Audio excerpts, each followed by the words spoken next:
السلام علیکم ورحمۃ اللہ وبرکاتہ۔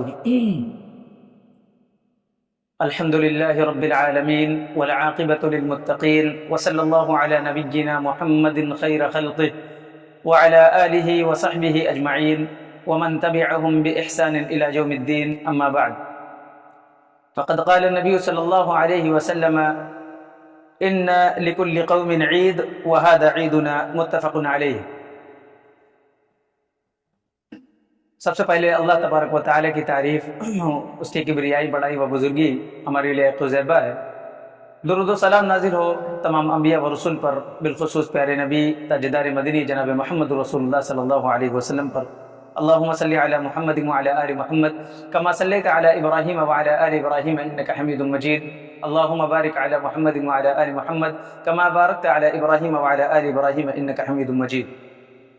محترم ناظرین، رمضان المبارک کا بابرکت مہینہ اختتامی مراحل میں ہے، اور اب شوال کے مہینے کی آمد ہونے والی ہے، یعنی رمضان کے اختتام پر اللہ تبارک و تعالیٰ نے جو عظیم نعمت عید کی شکل میں ہمیں دیا ہے وہ ہمارے اوپر سایہ فگن ہونے والا ہے۔ دیکھیے، ہر قوم کی اپنی عید ہوتی ہے، ہر قوم اپنے طریقے سے اپنی عیدیں مناتی ہیں، اور یہ آج سے نہیں بلکہ گزشتہ اقوام کا بھی یہ طرز امتیاز اور طریقہ رہا تھا۔ اللہ کے نبی صلی اللہ علیہ وسلم جب مدینہ تشریف لائے مکہ سے ہجرت کر کے، تو اس وقت نبی علیہ السلام نے دیکھا کہ مدینہ کے اندر لوگ 2 دنوں میں عیدیں منایا کرتے تھے، خوشی منایا کرتے تھے۔ لوگ ان دنوں میں کھیل کود کیا کرتے تھے، گھومنے پھرنے ادھر ادھر جایا کرتے تھے۔ نبی علیہ السلام نے سوال کیا کہ ان دنوں میں تم جو ہے عید مناتے ہو؟ تو لوگوں نے کہا کہ ہاں، یہ دن ہمارے لیے عید کا دن ہے۔ تو اللہ کے نبی صلی اللہ علیہ وسلم نے ارشاد فرمایا کہ اللہ تبارک و تعالیٰ نے ان 2 دنوں کے بدلے میں تمہیں 2 عظیم دن دیے ہیں، اور وہ دن عید الاضحیٰ اور عید الفطر کا دن ہے۔ یعنی شریعت اسلامیہ نے ہمارے لیے جو عید منتخب کیا ہے وہ عید الاضحیٰ اور عید الفطر کا دن ہے۔ حضرت گرامی قدر، شریعت اسلامیہ کے عطا کردہ عیدوں کے کچھ احکام اور آداب ہیں، کچھ احکام اور آداب ہیں۔ ایسا نہیں ہے کہ دیگر ادیان میں جس طریقے سے عید منائی جاتی ہے انہی طریقوں پر ہم بھی عید منائیں۔ مثلا جیسے اور قوموں میں آپ دیکھتے ہیں، ہم دیکھتے ہیں کہ لوگ عید مناتے ہیں تو ایسے موقع پر لوگ ایسی چیزوں کا استعمال کرتے ہیں جو استعمال کرنا شریعت اسلامیہ میں ممنوع ہے۔ مثلا شراب پی کر یا اسی طریقے سے گا بجا کر، بڑے بڑے جو ہے آلات موسیقی کو لگا کر، یہاں وہاں اپنے اوقات کو صرف کر کے لوگ اپنی عیدیں، اپنا تہوار مناتے ہیں۔ لیکن شریعت اسلامیہ نے ان تمام تر چیزوں پر قدغن لگاتے ہوئے چند احکامات ہمیں دیے ہیں کہ اگر تم خوشی مناؤ تو ان خوشی کے اوقات میں بھی، ان خوشی کے ایام میں بھی تمہیں کچھ آداب اور کچھ احکام ملحوظ رکھنے پڑیں گے۔ آئیے شریعت اسلامیہ کے ان احکام اور ان آداب کی طرف رجوع کرتے ہیں، دیکھتے ہیں کہ شریعت اسلامیہ نے ہمیں کیا حکم دیا ہے اپنی عیدوں کے منانے کا، اور اپنی عیدوں کے اچھے طریقے سے اور کس طریقے سے منانے کا شریعت نے ہمیں حکم دیا ہے، اس پر نظر ثانی کرتے ہیں۔ سب سے پہلی چیز احکام کے سلسلے میں یہ ہے کہ اللہ کے نبی صلی اللہ علیہ وسلم نے عید کے دن روزہ رکھنے کو منع کیا ہے۔ دیکھیے، ہمارے روزے کے جو ایام چل رہے ہیں یہ ہمارے لیے تقوی کا معیار ہے کہ ہم روزے کے دنوں میں روزہ رکھیں۔ اللہ تبارک و تعالیٰ نے کھانے پینے کی جو چیزیں ہمارے اوپر حرام کر دی، حلال چیزوں کو حرام کر دی، اللہ کے منع کردہ جو ہے احکامات پر عمل کرتے ہوئے مجھ سے رک جائے۔ لیکن عید کا دن ایک ایسا دن ہے کہ انسان اگر اس دن چاہے کہ ہم اپنا تقوی دکھائیں اور تقوی دکھاتے ہوئے اس دن بھی ہم روزہ رکھ لیں، تو شریعت نے اس پر قدغن لگایا ہے کہ عید کے دن روزہ رکھا جائے۔ نبی علیہ السلام نے صحیح مسلم کی روایت ارشاد فرمایا، لا يصلح الصيام في يومين، 2 دنوں میں روزہ رکھنا صحیح نہیں ہے، 2 دنوں میں روزہ رکھنا صحیح نہیں ہے۔ یوم الاضحیٰ، نبی علیہ السلام نے پہلا دن عید اضحیٰ کا جو ہے ارشاد فرمایا کہ عید الاضحیٰ کے دن روزہ رکھنا درست نہیں ہے۔ ویوم الفطر من رمضان، اور رمضان کے بعد جو فطر کا دن آتا ہے یعنی عید الفطر کا دن، اس دن بھی اللہ کے نبی صلی اللہ علیہ وسلم نے روزہ رکھنے کو درست قرار نہیں دیا ہے۔ تو اگر کوئی آدمی عید کے دن روزہ رکھتا ہے تو شریعت اسلامیہ کے نقطۂ نظر سے وہ شریعت اسلامیہ کے احکام کا روگردہ ہے، اور شریعت اسلامیہ کے جو ماخذ ہے اس سے وہ منہ موڑنے والا ہے۔ دوسرا جو حکم شریعت اسلامیہ نے عید کے دن میں ہمیں دیا ہے وہ یہ کہ عید کی نماز مطابق سنت ادا کیا. دیکھیے احکامات بیان کر رہا ہوں میں، اور ان احکامات میں دوسرا حکم جو ہے وہ یہ کہ عید کی نماز مطابق سنت ہونی چاہیے ہماری. مثلا عید کے دن 7 تکبیر اور 5 تکبیر کے ساتھ عید کی نماز ادا کی جاتی ہے. یہ سنت طریقہ ہے. تکبیر زوائد جو ہیں وہ سنت یہی ہے کہ 7 تکبیروں اور 5 تکبیروں کے ساتھ عید کی نماز ادا کی جائے، یعنی پہلی رکعت میں 7 تکبیر زوائد اور دوسری رکعت میں 5 تکبیر زوائد، اور اس کے بعد سورہ فاتحہ اور دیگر جو ہے سورتوں کو ملا کر ہم پوری نماز کو ادا کریں گے. یہ سنت طریقہ ہے. اسی طریقے سے نماز کے سلسلے میں یہ احتیاط ہونا چاہیے. مطابق سنت کا ایک مطلب یہ بھی ہے کہ خطبہ سے قبل نماز ادا کی جائے، یہی سنت ہے. خطبہ سے قبل نماز ادا کی جائے، یہ سنت ہے. اگر کوئی آدمی پہلے خطبہ دیتا ہے اور بعد میں نماز ادا کرتا ہے تو یہ خلاف سنت عمل ہے. حضرت ابو سعید خدری رضی اللہ عنہ کہتے ہیں کہ ہم اللہ کے نبی صلی اللہ علیہ وسلم کے زمانے سے لے کر جو ہے ایک وقت بیان کرتے ہیں کہ اس وقت تک ہم عید کی نماز پہلے ادا کرتے تھے، یعنی 2 گانا پہلے ادا کیا جاتا تھا اور اس کے بعد خطبہ نبی علیہ السلام دیتے تھے، اور صحابہ کرام کا بھی تو امتیاز اور طریقہ رہا تھا. لیکن جب مروان کا زمانہ آیا جو والی مدینہ بنا، جب وہ ایک دفعہ میں اس کے ساتھ جو ہے عیدگاہ کی طرف گیا، ساتھ میں تھا عیدگاہ کی طرف گیا، تو وہاں پر جو ہے ممبر نصب کیا گیا تھا، ممبر رکھا گیا تھا. حالانکہ عیدگاہ میں ممبر رکھنا بھی درست نہیں ہے. تو مروان جو ہے ممبر پر چڑھنے لگا تو میں نے اس کا کرتا کھینچا. میں نے جب اس کا کرتا کھینچا تو مروان نے مجھے اپنی طرف کھینچا اور مجھے اپنی طرف کھینچ کے ممبر پر چڑھ گیا. جب وہ خطبہ دے چکا اس کے بعد عید کی نماز اس نے پڑھائی، ممبر سے اترا تو اس نے کہا کہ آپ جو عمل کر رہے ہیں وہ بڑا پرانا عمل ہو چکا ہے، وہ بڑا پرانا عمل ہو چکا ہے. تو حضرت ابو سعید خدری رضی اللہ تعالیٰ عنہ نے اس موقع پر کہا کہ جو عمل میں جانتا ہوں بہتر ہے اس عمل سے جو میں نہیں جانتا، جو میں نہیں جانتا.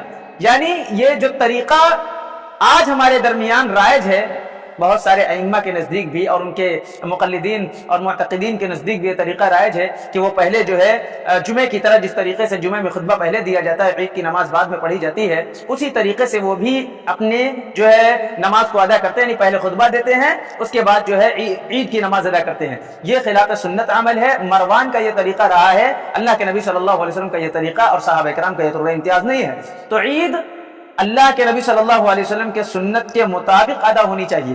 حضرت ابن عباس رضی اللہ تعالیٰ عنہ سے مروی ایک روایت ہے، صحیح بخاری کی روایت ہے، صحیح بخاری کی روایت ہے، حدیث نمبر 975. حدیث نمبر 975 حضرت ابن عباس رضی اللہ عنہ کہتے ہیں خرجت مع النبی صلی اللہ علیہ وسلم یوم فطر او اضحى، کہ ہم اللہ کے نبی صلی اللہ علیہ وسلم کے ساتھ یوم فطر یعنی عید الفطر کے لیے اور عید الاضحیٰ کے لیے نکلتے تھے.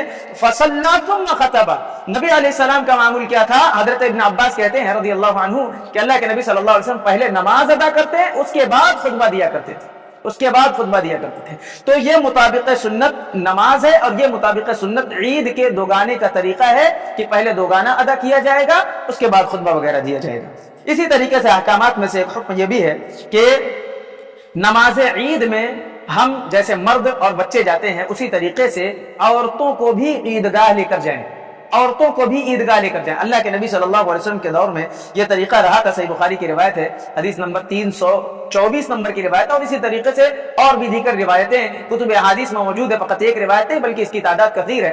ہاں، اگر بصیرت کی نگاہ سے دیکھنے والا ان پر نظر ڈالے تو اچھی طریقے سے اسے سمجھ سکتا ہے.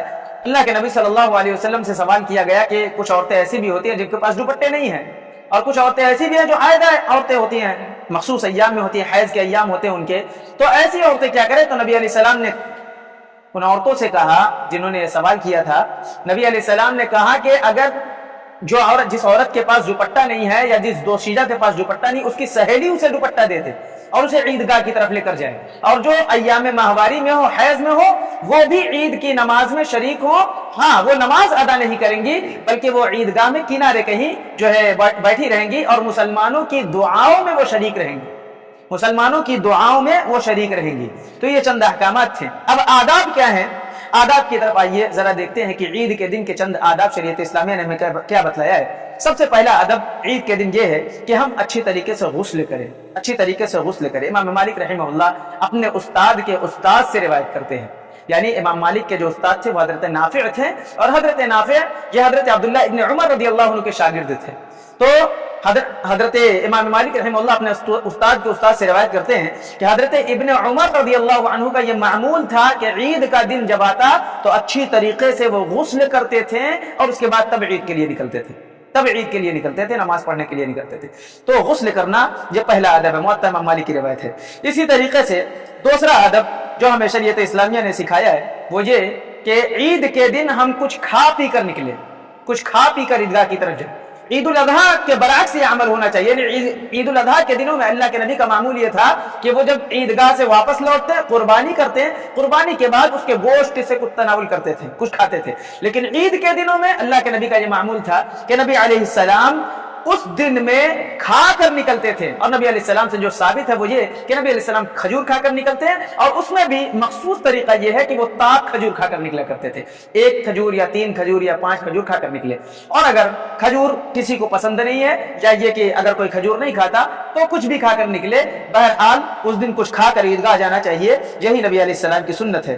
اسی طریقے سے عید کے لیے خوبصورت اور اچھے اور سب سے عمدہ کپڑے جو ہوں اسے زیبدن کرنا یہ نبی علیہ السلام کی سنت ہے۔